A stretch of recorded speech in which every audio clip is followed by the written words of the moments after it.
नमस्कार, मैं प्रिया राज। आप देख रहे हैं एक न्यूज़ 24। आपको बता दें, लगातार बिहार की राजनीति में उथल पुथल जारी है। ये बातें तब से जारी है जब जैसे ही हमने देखा कि होली के पावन अवसर पर तमाम नेताओं के बेटों की जो बर्ताव रहा है, इसमें सबसे ज्यादा चर्चाएं कोई बटोरे है तो वो है लालू प्रसाद यादव के सबसे लाडले बेटे यानी कि तेज प्रताप यादव।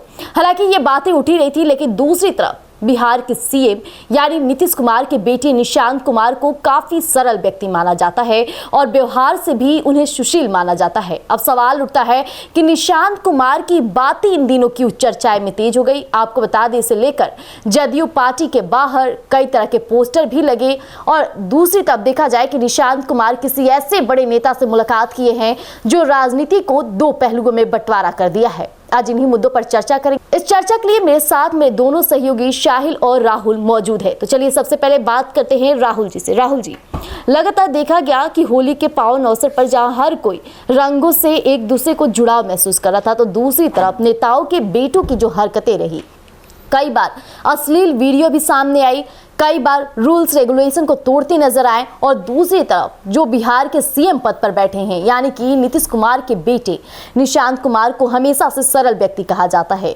लेकिन उनकी तस्वीरें किसी ऐसे व्यक्ति के साथ शेयर हुई है, यानी कि मैं बात कर रही हूं जदयू पार्टी के संजय झा, और वो तस्वीरें बहुत कुछ बयां कर रही है। क्या कहना चाहेंगे? देखिए, तस्वीर देखने से तो एक स्थिति एकदम स्पष्ट नजर आ रहा है जी कि आप 2 महीना टाइम ले लीजिए या 4 महीना ले लीजिए। बिल्कुल राहुल जी। जो नीतीश जी के बेटे हैं निशांत कुमार, उनकी राजनीतिक में एंट्री होने वाली है और वो अब इतने कैपेबल हो गए हैं कि अपने पिताजी की विरासत को आगे बढ़ा सके। क्योंकि आप लगातार देख रहे होंगे विपक्ष की तरफ से लगातार बोला जा रहा है कि नीतीश जी की मानसिक हालत ठीक नहीं है, नीतीश जी अचेत अवस्था में है, सरकार स्वस्थ नहीं है, लगातार देख रहे हैं। बिल्कुल। तो इन सब चीज़ों को देखते हुए कहीं ना कहीं नीतीश जी भी एक गहन विचार करने के बाद, क्योंकि देखिए अगर निशांत की बात करते हैं तो निशांत इन चीज़ों से बहुत दूर दूर तक नजर नहीं आया था। अगर आज से 2 महीना पहले की हम बात हटा देते हैं, क्योंकि निशांत की सक्रियता को हम देखते हैं तो वो इधर 2 महीने से एक्टिव है, लेकिन उससे पहले वो बिल्कुल राजनीतिक में इंटरेस्ट नहीं रखते। वो एक आध्यात्मिक आदमी है, एकदम भजन कीर्तन वाले आदमी, जो भगवान की अवस्था क्या बोलते हैं, लीन रहते हैं भगवान के दर्शन में, उस तरह के व्यक्ति है। लेकिन अब माननीय नीतीश जी को लगा कि अब हमारी विरासत को बढ़ाने के लिए निशांत का राजनीतिक में लाना बहुत जरूरी है और ये एक सही समय है कि अब निशांत जदयू में आए और जदयू की राजगद्दी जो उनके पिताजी की विरासत को अब सही सलामत वो आगे बढ़ाए। इस तस्वीर से एक स्थिति साफ होते नजर आ रही है। लेकिन इसके बाद भी जदयू पार्टी के बाहर जो पोस्टर लगा था, उससे साफ तौर पर प्रतीत हो रहा है कि कहीं ना कहीं अब निशांत कुमार जदयू पार्टी का ही दामन थामेंगे। तो क्या आपको लगता है कि नीतीश कुमार, जिस तरह से निशांत सीधे साधे माने जाते हैं और लगातार नीतीश कुमार के शासनकाल पर सवाल जवाब उठाए जा रहे हैं, साथ ही साथ आधिकारिक मामले को लेकर कहीं ना कहीं नीतीश कुमार के कार्यकाल पर भी उंगलियां उठनी शुरू हो गई है, क्या निशांत वो चेहरे बनेंगे जो ये तमाम लगे आरोपों को धीरे धीरे साफ कर देंगे? देखिए, निशांत की बात करते हैं तो निशांत का अगर मैम आप एक स्टेटमेंट ध्यान दीजिएगा, सुनिएगा, तो बहुत पढ़े लिखे व्यक्ति की तरह वो अपना जवाब देते हैं और जवाब में इतनी शालीनता रहती है, इतनी बॉन्डिंग रहती है कि सामने वाले उस बात को पकड़ के इन पे आरोप भी नहीं लगा सकता है कि आप इस तरह का स्टेटमेंट दिए हैं। इससे इस बयान से एक स्थिति स्पष्ट होता है कि अब निशांत राजनीति को समझ चुका है, बिहार की राजनीति को कैसे करना है, मीडिया में हमें बाइट कैसे देना है और किस तरह से इन जदयू का विरासत जो हमारे पिता जितना बड़ा खड़ा कर दिए हैं उसको अब आगे कैसे लेके चलना है। इन सब चीज को हैंडल करने के लिए कोई संदेह नहीं है, निशांत उसके लिए कैपेबल जरूर है। जी साहिल जी, जहां निशांत कुमार अपने पिताजी की विरासत को संभालने के लिए हर एक अहम प्रयास कर रहे हैं, तो दूसरी तरफ जो लालू प्रसाद यादव की पार्टी है, आरजेडी पार्टी, किस तरह से बिहार में विपक्ष के तौर पर मजबूती के साथ डटी रहती है, लेकिन उनके सुपुत्र कहा जाए तो कहीं ना कहीं ऐसे कार्य कर जा रहे हैं जो आने वाले बिहार विधानसभा चुनाव में लालू प्रसाद यादव के लिए खतरे की घंटी हो सकती है। क्या कहना चाहेंगे? देखिए, सबसे पहले तो आपने जो बात किया कि जो राजद के सुप्रीमो हैं लालू जी, उनके बेटे हैं तेज प्रताप, बिल्कुल, तो तेज प्रताप यादव की ये पहली कोई वीडियो सामने नहीं आई है जिसमें वो किसी प्रकार की हरकतें करते हुए दिखे हैं। पुराना वीडियो उठाकर देख लीजिए, आपको ऐसा वीडियो दिख जाएगा जिसमें तेज प्रताप कुछ ऐसी चीजें कहते हुए दिख जाएंगे आपको जो आपको थोड़ा अजीब सा लगेगा। लाजमी है, होली का समय था, तेज प्रताप यादव ने जो चीजें की है जी, जिस प्रकार से अपने सुरक्षा कर्मियों को बोलना कि आवो और नाचो ना तो सस्पेंड कर देंगे।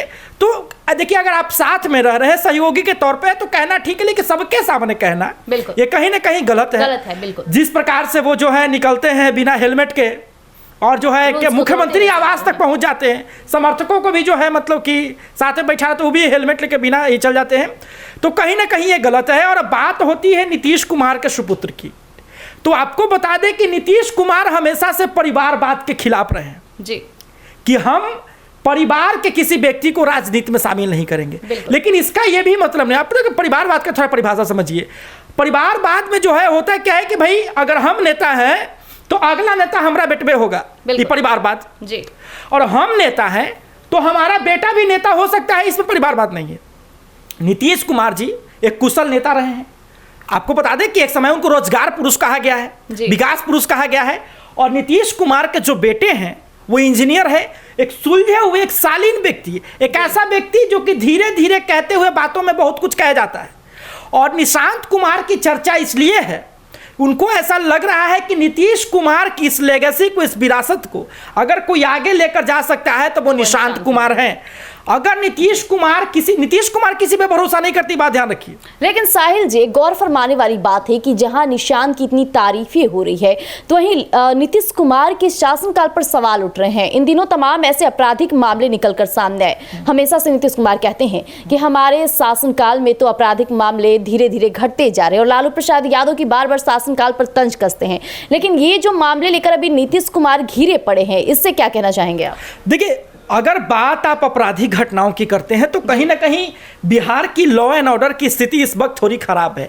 लेकिन मैं आपको बता दूं कि यहाँ पे जो भी घटनाएं हो रही है उस पर कार्रवाई भी हो रही है। साथ ही में जो है जिस प्रकार से प्रशासनिक कार्रवाई होनी चाहिए थी उस प्रकार से नहीं हो पा रही है। थोड़ा सा व्यवस्था जो है लचपच दिख रहा है। और साथ ही में जो प्रशासन कर्मियों पर हमला हो जा रहा है ये थोड़ा सरकार की कमजोरी को दर्शाता है। निंदनीय चीज है। इस प्रकार से प्रशासनिक व्यक्ति पर जो है हमला नहीं होना चाहिए।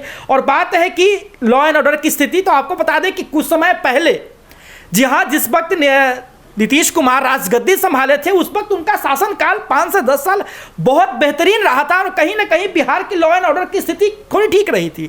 अब अगर ये स्थिति गड़बड़ा रही है और नीतीश कुमार को अगर नहीं कुछ दिख पा रहा है तो कहीं ना कहीं यही बात है कि कहा जा रहा है कि नीतीश कुमार जो है अब उस प्रकार से स्वस्थ नहीं है जैसे वो पहले हुआ करते थे। राहुल, एक गौर फरमाने की बात ये भी है कि जहां नीतीश कुमार 9 बार सीएम पद की शपथ ग्रहण कर चुके हैं, उसके बाद भी कहीं ना कहीं आपराधिक मामले आ रहे हैं, वो लॉ एंड ऑर्डर को सही नहीं कर पा रहे हैं। तो ये किस तरह के बिहार के सीएम है जो लगातार दूसरों पर कंज कसने में सबसे आगे माने जाते हैं, लेकिन खुद का जब सवाल आता है तो पीछे हट जाते हैं? क्या कहना चाहेंगे?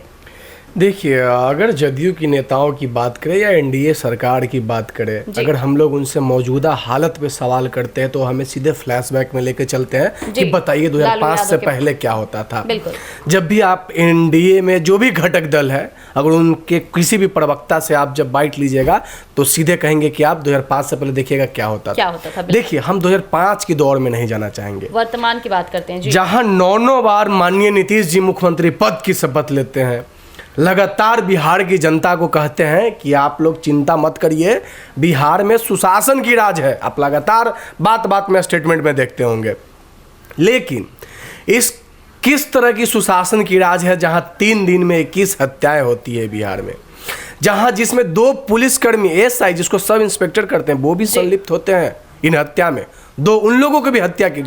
तो अब बताइए, आप बात बात में जिक्र करते 2005 से पहले क्या होता था, तो 2005 से पहले पुलिस वाले का हत्या होता था।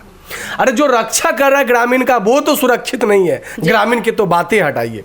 देखिए, मैं पहले कह सकता हूँ कि जब नीतीश जी प्रथम बार बिहार के मुख्यमंत्री की गद्दी पर बैठे थे तो लॉ एंड ऑर्डर की व्यवस्था को सुधारने में उन्होंने बहुत अच्छा प्रयास किया जी। लेकिन जैसे जैसे उनकी उपलब्धि बढ़ते गई, जैसे जैसे वो लगातार 9 बार मुख्यमंत्री की शपथ लेते गए, उस वैसे वैसे बिहार की जो व्यवस्थाएं हैं खास करके प्रशासन की वो चरमराते चली गई। और यहाँ पर कभी कभी तो हम ये भी देखने को मिलता है कि प्रशासन तो क्या बोलते हैं, सुशासन का नारा देकर पुलिसिया दमन कायम किया जाता है, लोगों में पुलिस का खौफ भरा जाता है। ऐसा पहले नहीं होता था। और एक और बात देखिए, आप जब से आपके साथ 17 साल एनडीए की सरकार रही, आप 17 साल तक कंटिन्यू गठबंधन में रहे, 1-2 साल राजद में आए, फिर उसके बाद फिर आप जहाँ थे वहीं पर चले गए।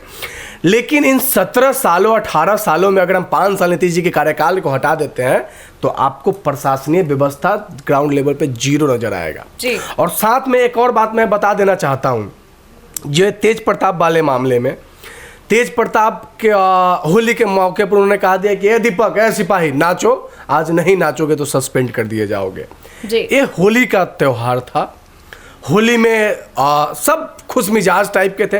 अब 10 गो लोग वहां नाच रहे थे और दीपक बैठा था, तो शायद तेज प्रताप को सही नहीं लगा कि चलो किसी भी तरह इसके चेहरे पे लेकिन इतनी बड़ी बात कह देना राहुल जी। लेकिन चलिए, अगर तेज प्रताप के सामने, कैमरा के सामने उन्होंने ठुमका लगाया तो आप उनका लाइन हाजिर कर दिए। मैं सरकार को कब मानूंगा कि आप पक्षपात नहीं कर रहे हैं। माननीय चिराग पासवान जो अभी केंद्र में मंत्री है, उनके साथ उस वीडियो को आप उठा के देखिए, सारे अंगरक्षक नाचते नजर आ रहे हैं। मैं तब मानूंगा कि आप एक पक्षीय कार्रवाई नहीं कर रहे हैं, अगर आप उन पर भी एक्शन लीजिएगा तब मानेंगे। आप तो यहाँ सीधा जाति देखकर कार्रवाई कर रहे हैं। देखिए राहुल जी, इसमें हम एक बात कहना चाहेंगे। आपने जिस प्रकार से कहा कि चिराग पासवान के ऊपर कार्रवाई क्यों नहीं हुई, आपको बता दें कि लगातार राजद इस बात को कहती आई है कि भाई पुलिसिया दमन बिहार में है जी। पुलिस का एक तरह से कहीं ना जनता में खौफ बनाया गया है। तो चिराग पासवान का जो वीडियो निकल करके सामने आया है, उसमें चिराग पासवान अपने समर्थकों के साथ, अपने जो उनका अंगरक्षक है उनके साथ नाचते दिखते हैं सब लोग जो है एक दूसरे के। लेकिन अगर आपका कोई सुरक्षा कर्मी है और आप कहीं ना कहीं इस प्रकार की बात करते हैं कि तुम नाच कर दिखाओ और नहीं तो आपको सस्पेंड करवा देंगे, ये कहीं ना कहीं कानूनी रूप से जो है विरोधाभास प्रकट करता है और कहीं ना कहीं एक दबाव में जो है किसी व्यक्ति का मन को जो है आप पलट करके और उसको जो आप इस प्रकार से करते हैं, तो कहीं ना कहीं ये निंदनीय चीज। साहिल जी, आप भी जानते होंगे, क्या किसी विधायक के पास इतना पावर होता है वो पुलिस वाले को सस्पेंड कर देंगे? होता है? नहीं होता है पावर। वो पुलिस है, उसको भी पता है कि हमको सस्पेंड करने का अधिकार किसके पास होगा, ये आप भी जानते होंगे। लेकिन चलिए, आपने एक पक्षीय कार्रवाई, लाइन हाजिर कर दिया, कोई बात नहीं। इस तरह का भाषा बोलने का मैं भी पक्षपात में नहीं हूँ, गलत है, इस तरह का नहीं बोलना चाहिए। लेकिन आप उस हकीकत को भी तो देखिए, आपके विधायक जी हाथ में पिस्टल लेके और पिस्टल को गोल गोल घुमा के चल रहा है और वीडियो वायरल हो रहा है, उस पर आपने कितना एक्शन लिया? आपके माननीय नेता गोपाल मंडल जी, मैं कैमरे के सामने उस गाना को गा नहीं सकता हूँ, मैं बता नहीं सकता, बाकी बिहार की जनता उस चीज को समझती है। क्या हुआ अभी तक उन पर? एक FIR नोट किया गया है। आप किसको पकड़िएगा पता है अश्लील गाना बजेगा? था ठेला वाला के, रिक्शा वाला के, टोटो वाला के। अरे जनता कब माने? जब बड़ा लोग पर कार्रवाई करे तब बोलेगा हाँ नीतीश बाबू की सरकार न किसी को बचाती है न किसी को फंसाती है। लेकिन स्थिति देख के तो नजर आता है कि जब समय आता है तो बचाऊ लेते हैं, जब समय खत्म होता है तो फंसाऊ देते हैं। इस तरह की हालत है बिहार में। हालांकि ये सब तमाम चर्चाएं हमने किया, हमारे दोनों सहयोगियों ने कई ऐसे मुद्दे बताए जो कहीं न कहीं नीतीश सरकार के साथ साथ कई ऐसे मामलों की सच्चाई को पेश करता है। अब बात आती है तेज प्रताप यादव की उन तमाम बातों को लेकर जो होली के दौरान उन्होंने हरकतें की है, तो दूसरी तरफ पक्ष में भी और सत्ता में भी बैठे लोगों की हरकतें कुछ ऐसी मिलती जुलती नजर आई है। लेकिन देखने वाली बात हो जाएगी कि जनता क्या फैसला लेती है और नीतीश सरकार को किस तरह से आईना दिखाती है, ये देखने वाली बात होगी। तब तक के लिए हमारे साथ जुड़े रहिएगा ऐसे सनसनीखेज के लिए एक न्यूज़ 24 पर। धन्यवाद।